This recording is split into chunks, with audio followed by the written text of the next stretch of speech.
morning po and a blessed New Year sa bawat isa sa atin. Magandang bagong taon din, Pastor. Noong last Sunday, ang ating tinalakay ay patungkol po sa Balikona.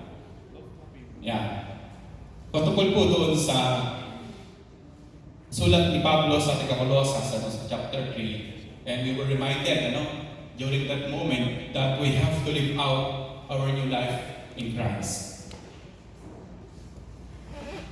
And yung mga puntos na ating binalakay doon is ginaganyak tayo ng Panginoon sa pamamagitan ni Pablo na magsimula na tayo sa mga hindi pa nagsisimula, sa mga nagsimula na, lumalakad na sa Panginoon, ay magpatuloy to live a holy lifestyle. Ganun din, sa ating po doon sa aralan natin ng maraming linggo ay maging consistent tayo sa ating bagong identity sa harapan ng ating Panginoon. Ibig sabihin doon ni Pablo, ay hindi na dapat natin binabalikan yung luma nating pagkatao. Meron tayong pagsusumikap na ito ay mapagtagumpayan natin. And pangatlo, sinasabi doon sa mga pinag-usapan natin noong last week ay manatili tayo sa kaanyuan at imahe ng ating Panginoon. Lagi tayong nagpaparamdam, nagpaparanas ng pagmamahal, maging mapagpasalamat tayo sa lahat ng bagay kahit na minsan hindi natin na-appreciate ang mga nangyari sa ating paligid. Ang sinasabi sa ating ng Panginoon sa Colosas ay maging mapagpasalamat na ang ating buhay. And man ang ating sinasabi at ginagawa, ito ay dapat ay para sa Panginoon. So ganito niya tayo pinaalalahanan po. At sa pagtungo natin sa bagong taon ngayong umaga, ang ating pong pag-uusapan ay patungkol po sa sulat ni Propeta Isaias. We are all in this together. Sabihin nga po natin ang sabay-sabay. Can you just hold the hand of your seatmate? Hold them like you don't want to let it go. Hawakan natin ng mahigpit. At sabihin natin, na mayroong katotohanan, we are all in this together. We are all in this together.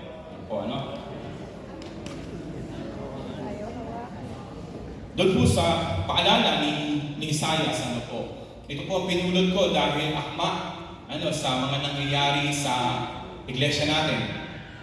Kung tabalikan natin yung nakaraang taon, yung 2024, at sa pagpapatuloy natin ngayon, kanina na-announce na magpapatuloy yung care group. So, akmang-akma, yung paalala ni Propeta Isaias sa atin sa umagang ito na we are all in this together. Yung mission day na pinagkatiwala ng Panginoon sa kanyang iglesia ay dapat na nagpapatuloy at harinawa, itong 2025 ay mas marami pa ang mag-move forward at makasama natin sa mission na ito na pinagkatiwala sa atin ng ating Panginoon.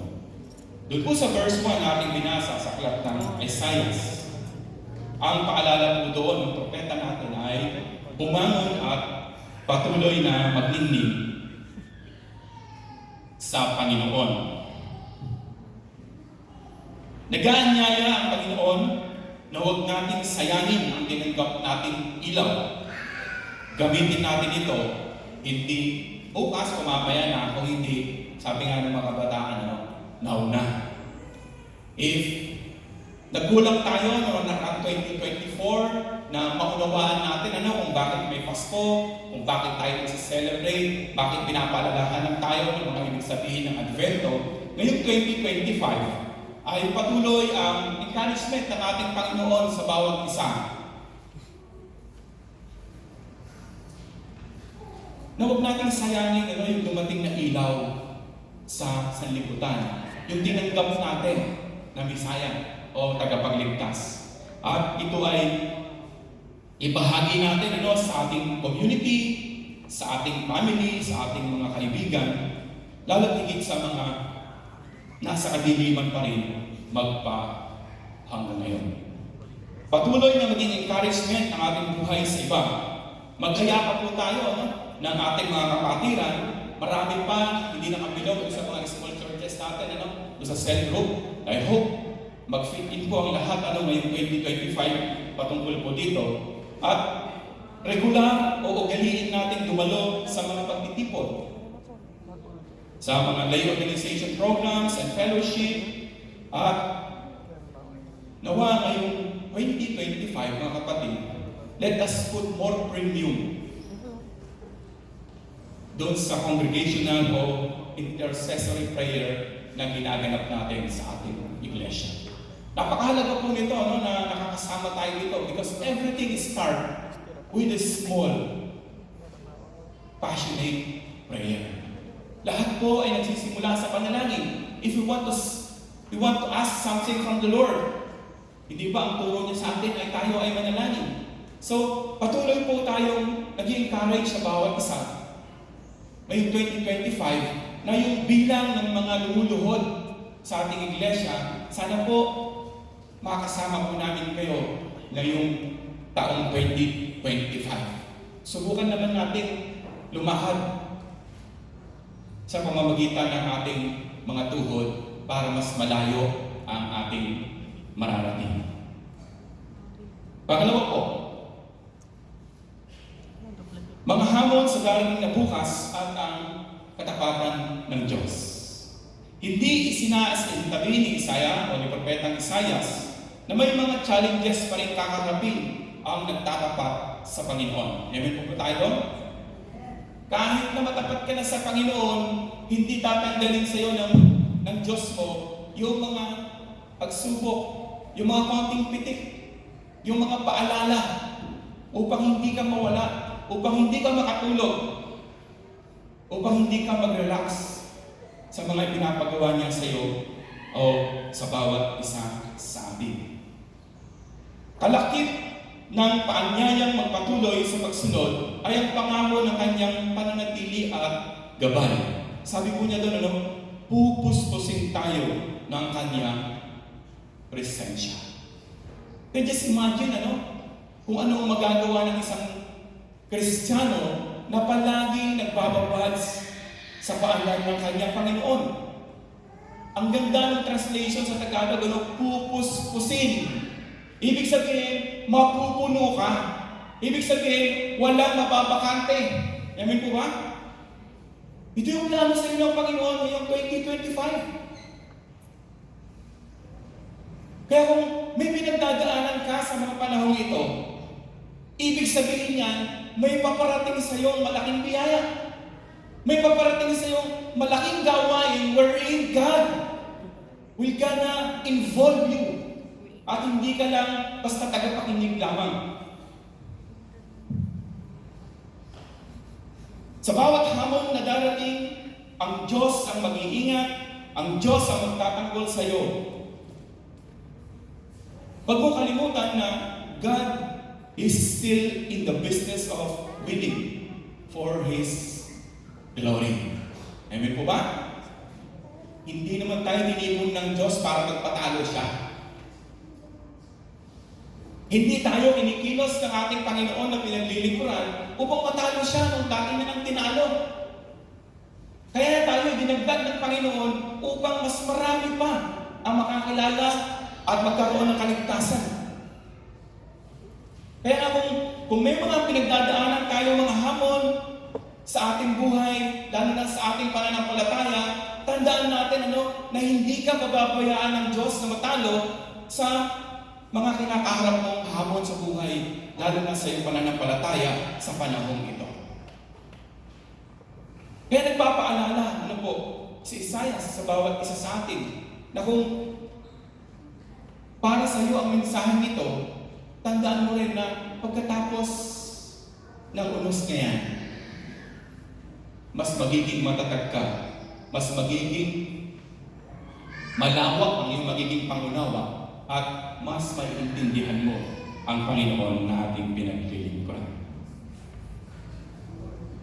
Pangatlo po, mga pagpapalang resulta ng pagpapagal at tapat na paglilingkod. Yan. Pwede po bang tumayo yung ating mga CI delegates?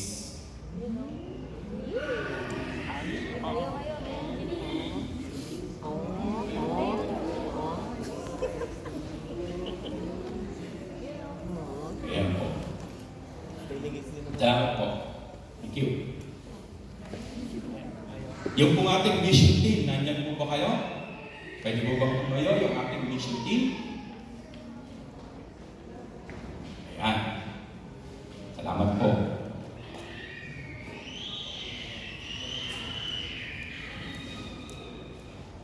Ito po yung resulta, no? Ng sama-sama nating pananalangin. At marami pa.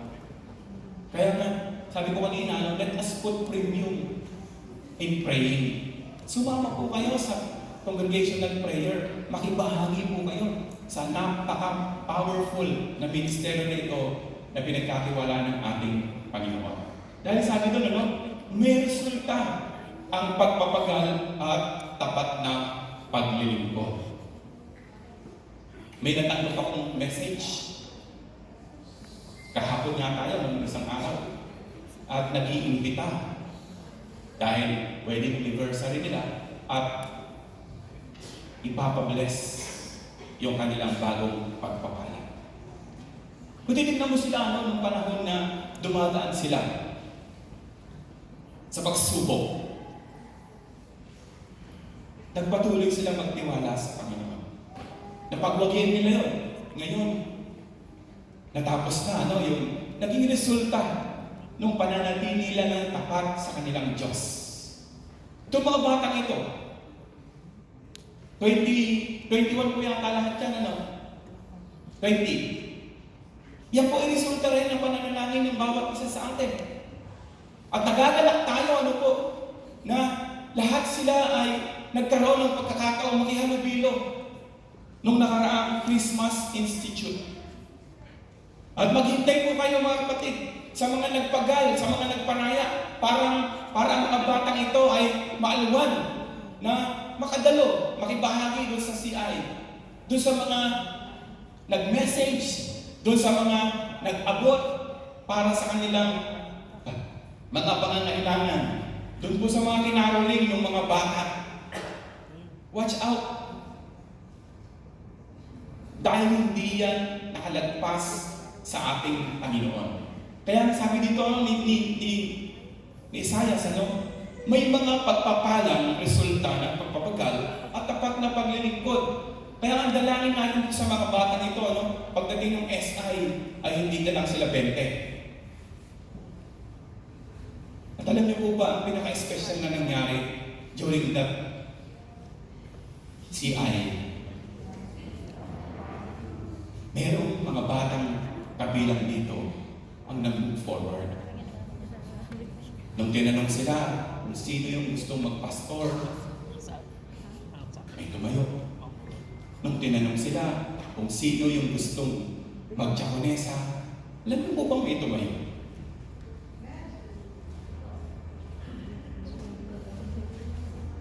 Pwede bang tumayo? Yung tumayo nung nakaraang CI? Yung magpapastor, yung magpo-volunteer, yung magdiakonesa. Tingnan niyo po, mga kapatid. Pagpasdan niyo, dahil pag yan ay nagkumuha na ng kanilang mga destino, hindi rin natin sila makikita dito. Pero it's a way ahead of Panginoon. Salamat po, palakpakan natin isang Panginoon. Yung sinasabi ni Isaiah dito, mga pagpapalang resulta ng pagpapagal at tapat na paglilingkod. Noong nakaraang simbang gabi, nung nagbibilang tayo, historical dahil ang usap-usapan ay ngayon lang nagkaroon ng ganung dami ng bilang na nagsimbang gabi mula ng una hanggang ikasyam na araw. Bunga ng pagpapagal. Ano pa po? Yung mga kumuha ng additional na commitment cards natin. Alam niyo po yung pagkuha niyo ng commitment card, yung pagbibigay niyo ng kung ano ang meron kayo babalik sa Panginoon. hindi lang kayo ang nakikinabang. Nakikinabang po ang iba't ibang ministeryo ng ating iglesia. Kanina ay binilang ko yung natira, no? 50 yun, kung di ako nagkakamali. Ngayon ay 30 na lang. Baka meron pa pong wala sa inyong commitment card. Marami pang gagawin ang Muñoz United Methodist Church. Makisama po kayo sa ministeryo natin ito. Meron tayong mga newlywed couples. Binigyan tayo ng Panginoon ng mga newly baptized children. At sa malaot madali, mga kapatid, meron tayong mga incoming new members of our church. Yung iba ay nakausap na po namin po at okay na okay sa kanila. Ang biro pa nga sa akin hindi pa ba kami membro, pastor? Katagal na namin dumadalo. Siyempre, maagap si pastor. Sabi ko, yun nga, kaya nga, let us formalize para ma-introduce kayo sa congregation at maging fully member kayo ng ating church. Marami na sila na nakausap natin, no? So, laluhin po natin ito sapagkat ito yung biyaya ng ating mga pagpapagal. Pangapat po, sabi po sa verse 6, titipunin ng Diyos ang tunay niyang mga tinawag. Alam niyo po, sa lahat ng ito, it is very noticeable that indeed, God is continuously calling us to come and gather together in His name. Doon po sa Villa is the mission point natin. Nagdagdag na po ng mga attendees doon. And somehow, nagkakaroon tayo ng mga bagong mission partners. Yung care group po natin, bago magtapos ang 2024, doon po sa gawin ng Balog. Sama po natin yan, no? At baka makapagsimula tayo ng bagong care group po natin doon. At ito yung sa akin nakakatuwa ko, po. Yung bakit mentoring or fellowship of our young people and young adults at least once a week. Hindi nila ito napapansin, pero I was very keen and observing this, na itong mga bata ito, kahit na gabi, at hindi sila nagkita ng isang linggo, pipilitin nilang magkita-kita sa harap ng konting kinakain, sa mga kwentuhan nila. Well, hindi ko kinukonsinti yung yung games. Hindi ko kinukonsintihan, pero nagiging daan ito para sila ay magsama-sama. Pero sana mabawasan, until eventually mawala na ito, lalo na kapag oras ng panampahan. Yan. Nagpapasalamat tayo sa leadership at pangangalaga ng kanilang Kuya Benjo. Yan. Ng Kuya Christian. Kaya palakpakan po natin ang Panginoon.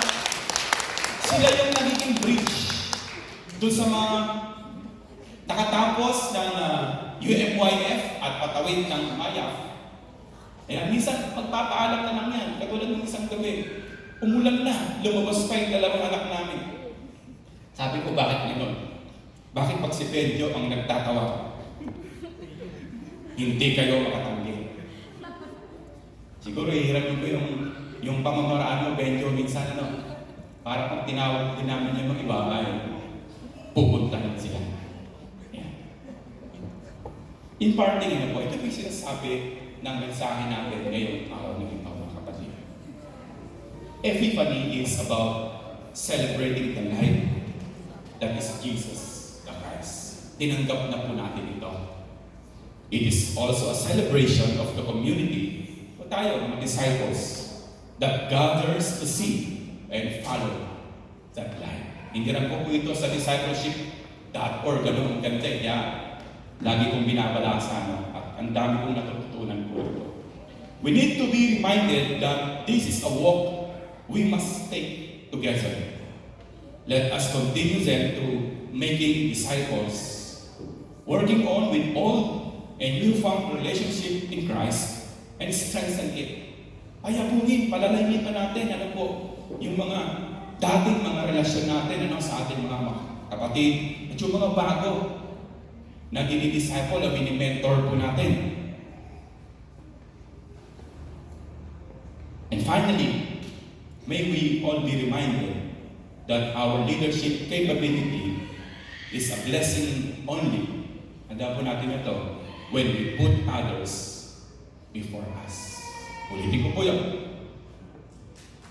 Our leadership capability is a blessing only when we put others before us. Like the Magi in the Matthew narrative, yung sa Mateo na binasa kanina ni Pastor, we need to set aside our personal agendas to follow the star, to follow the light.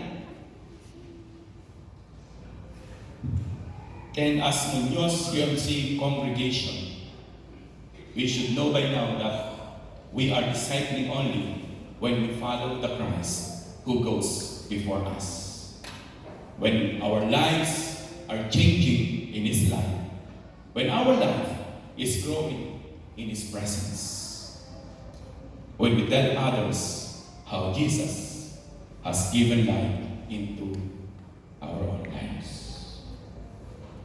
Let us maintain the same level of excitement and passion for a more abundant harvest in 2025. Sa Diyos po ang papuri.